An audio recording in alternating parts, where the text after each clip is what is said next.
um dia com muita alegria que celebramos nesse dia 7 de fevereiro, as 5 chagas de Nosso Senhor. É uma festa muito bonita que os portugueses guardaram de tal forma que está no seu brasão, na sua bandeira. Se você vir no centro da bandeira de Portugal, onde viveremos as Jornadas Mundiais no próximo ano, estão as 5 chagas de Nosso Senhor. Essa festa é uma festa que nos lembra que fomos salvos por puro amor. Gratuitamente somos salvos. Hoje, o livro de vida nos ensina a meditarmos e a vivermos à escuta da Palavra de Deus. Vamos entrar nesse grande 5º capítulo, que é o capítulo dedicado à Palavra de Deus. E esse número 60 vai nos exortar a vivermos nessa escuta. É uma atitude. É uma graça de profundidade, de se esvaziar de nós mesmos e de tantos barulhos para escutar o verbo. A exemplo da Virgem Maria, de Maria de Betânia e dos discípulos de Jesus, a comunidade se coloca à escuta de Deus, da palavra de Deus. De múltiplas formas, cada um é chamado a deixar-se instruir pelo Espírito Santo na leitura, na meditação regular e no estudo das Sagradas Escrituras. A comunidade se abre à inteligência da fé com a ajuda dos ensinamentos da tradição e do magistério da Igreja. Na Léxio Divina, cada membro deixa-se instruir pelo Espírito Santo. No estudo da Sagrada Escritura, aprofunda a sua inteligência da fé e encontra alimento e forças espirituais para toda a sua vida e a sua ação.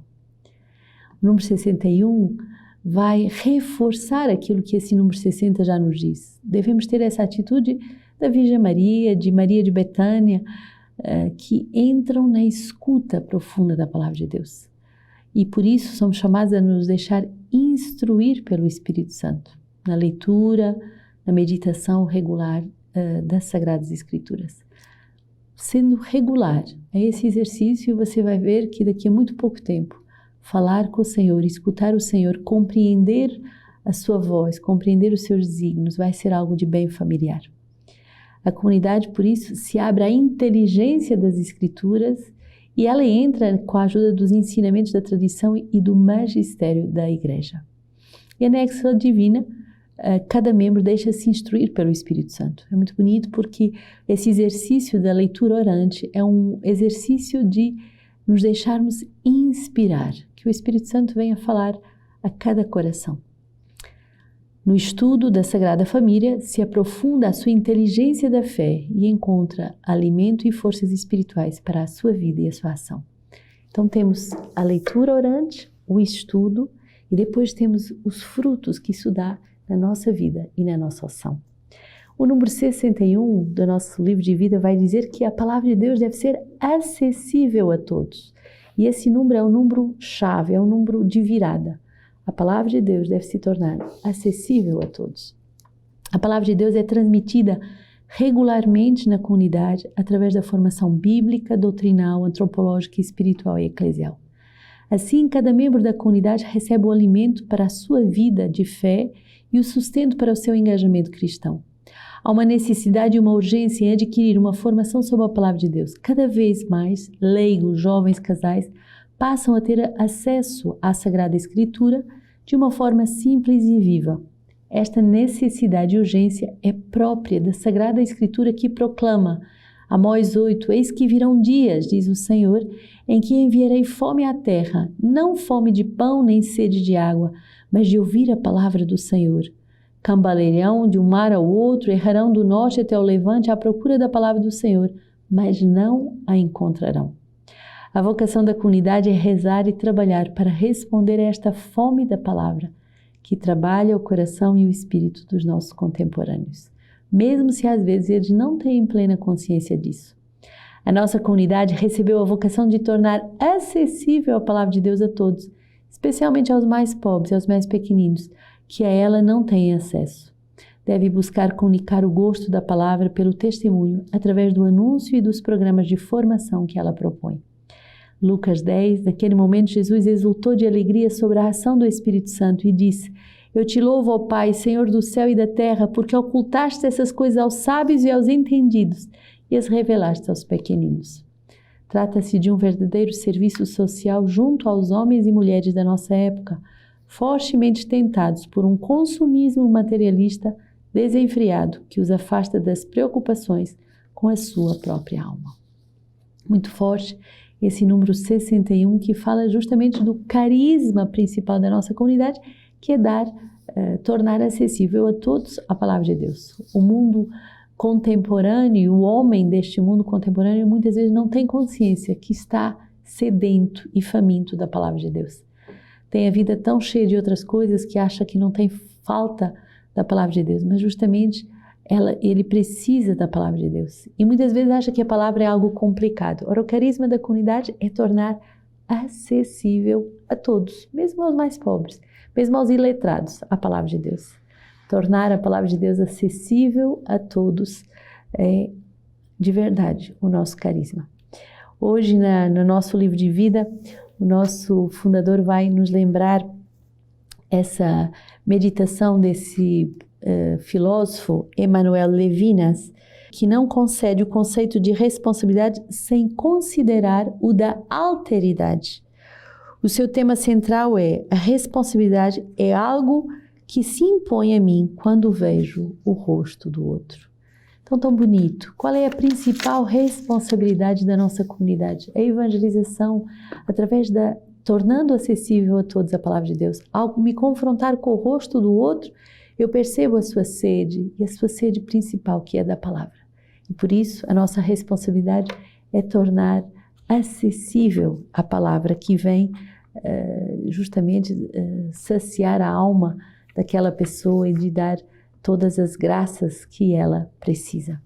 1 Reis 8, 1 a 7, 9 a 13, Salomão congregou em Jerusalém os anciãos de Israel para trasladar da cidade de Davi, que é Sião, a arca da aliança do Senhor.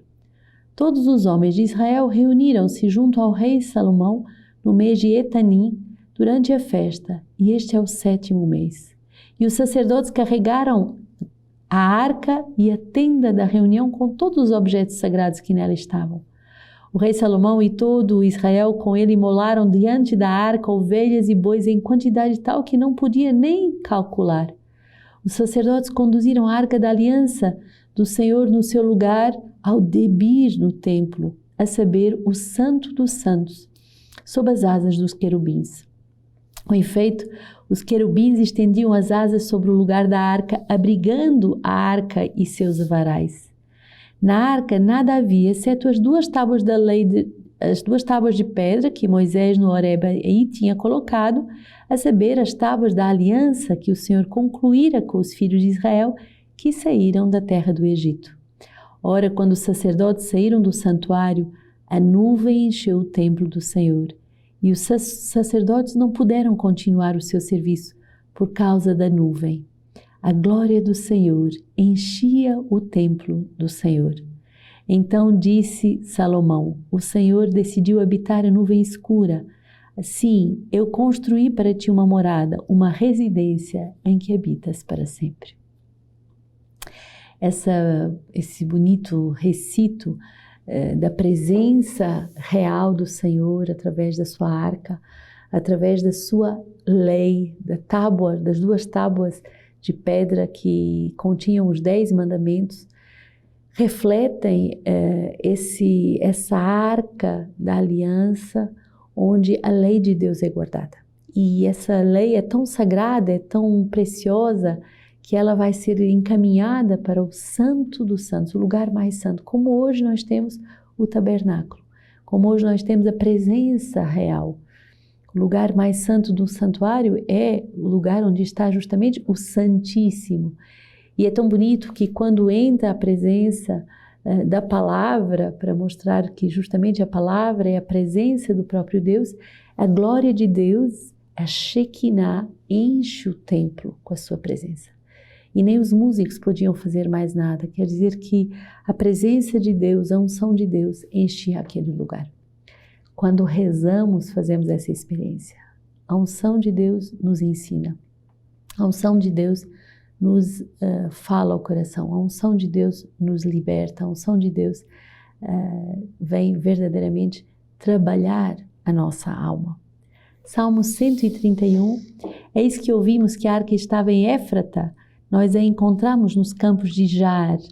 Entremos no lugar onde ele mora, prostremo-nos diante do seu pedestal. Levanta-te, Senhor, para o teu repouso, tu e a arca da tua força. Que teus sacerdotes se vistam de justiça e teus fiéis exultem de alegria. Por causa de Davi, teu servo, não rejeites a face do teu Messias. Tão bonito esse Salmo 131. A arca da tua força. Quer dizer que na presença de Deus nós recebemos a força, a justiça. Quer dizer que nós somos ajustados ao querer de Deus e a alegria. Tem uma carta encíclica do Papa João Paulo II muito bonita sobre a Eucaristia, em que ele conta a experiência dele na adoração e ele diz que na Eucaristia ele recebia consolo, sustento e fortaleza. Então somos chamados também a prolongar a nossa oração nesses momentos de intimidade com o Santíssimo, nesse coração a coração com Deus, e aí fazer essa experiência de sermos revestidos da sua força, da sua justiça e da sua palavra. Marcos 6, terminada a travessia, alcançaram terra em Genezaré e aportaram. Mal desceram no barco, os habitantes logo o reconheceram e percorreram toda aquela região e começaram a transportar os doentes em seus leitos onde quer que descobrissem que ele estava.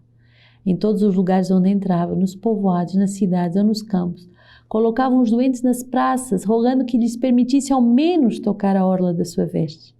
E todos os que o tocavam eram salvos. Tão bonito essa presença real do nosso Senhor, que quando passa, cura, que quando passa, liberta.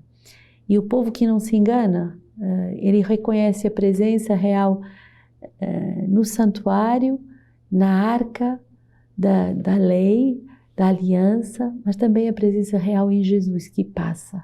É Jesus que passa fazendo bem. Que sorte, que grande graça nós temos de poder viver com o Santíssimo realmente presente em nossas capelas, em nossas igrejas, mas também com Deus presente realmente, que passa fazendo bem através da Eucaristia, mas através também da palavra, do verbo que se manifesta. Quando você medita a palavra de Deus, é o verbo que te visita, é o verbo que visita a tua alma. Por isso, não desanimes, mas ao contrário, ser fortificado nesse grande amor daquilo que Deus tem para ti. Hoje, São Boaventura, bispo do século XIII, ele vai nos falar que do conhecimento de Jesus Cristo emana a compreensão de toda a Sagrada Escritura. A fonte da Sagrada Escritura não está na investigação humana, mas sim na divina revelação que brota do Pai das Luzes, de quem toda a paternidade no céu e na terra recebe o nome. Desse Pai, por seu Filho Jesus Cristo, vem a nós o Espírito Santo, e por este Espírito Santo, que reparte e distribui os dons a quem quer, é-nos dada a fé. Pela fé, Cristo habita em nossos corações. Ele é o conhecimento de Cristo, de onde se origina a firmeza e a compreensão de toda a Sagrada Escritura. Por isso, é impossível alguém propor-se conhecer a Sagrada Escritura antes de receber a fé em Cristo em si, infundida como lâmpada, porta e mesmo fundamento de toda ela. Enquanto estamos peregrinando longe do Senhor, a fé é o fundamento que sustenta a lâmpada, que orienta, a porta que introduz em todas as iluminações espirituais. Além de que nos é necessário medir pela medida da fé, até mesmo a sabedoria que nos é dada por Deus, a fim de não saber mais do que convém, mas com sobriedade, e cada um conforme a medida da fé, a ela concedida por Deus. Não é um resultado ou um fruto qualquer o benefício da Sagrada Escritura que estão nas palavras da vida eterna. Ela foi escrita não apenas para que creássemos, mas para que possuíssemos a vida eterna, onde veremos, amaremos e teremos satisfeitos todos os nossos desejos.